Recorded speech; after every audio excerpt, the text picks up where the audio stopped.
నటి లావణ్య త్రిపాఠి 1989 డిసెంబర్ 15న అయోధ్య, ఉత్తరప్రదేశ్లో జన్మించింది. లావణ్య త్రిపాఠి ఫ్యామిలీ ఫిల్మీ బ్యాక్‌గ్రౌండ్ కాకపోయినప్పటికీ తనకున్న ఇంట్రెస్ట్, ప్యాషన్‌తో మోడలింగ్ ద్వారా కెరియర్‌ని స్టార్ట్ చేసి అలా సినీ రంగంలోకి ఎంట్రీ ఇచ్చింది. 2012లో 'అందాల రాక్షసి' మూవీతో వెలుగు వెండితెరకి హీరోయిన్‌గా పరిచయమైంది. ఆ తర్వాత 'దూసుకెళతా', 'మనం', 'భలే భలే మగాడివోయ్', 'సోగ్గాడే చిన్నాయన' ఇలా వరుస మూవీస్‌లో యాక్ట్ చేస్తూ వచ్చింది. మరోవైపు తమిళ్‌లో కూడా యాక్ట్ చేసింది. స్టార్ హీరోయిన్ స్టేటస్‌ని అందుకోకపోయినప్పటికీ లావణ్యకి మంచి ఫ్యాన్ బేస్ ఉందని చెప్పాలి.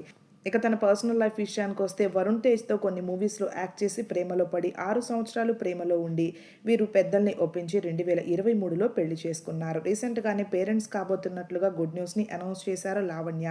కెరియర్‌ని కూడా పక్కన పెట్టేసి ప్రస్తుతం తను రెస్ట్ తీసుకుంటూ ఉంది.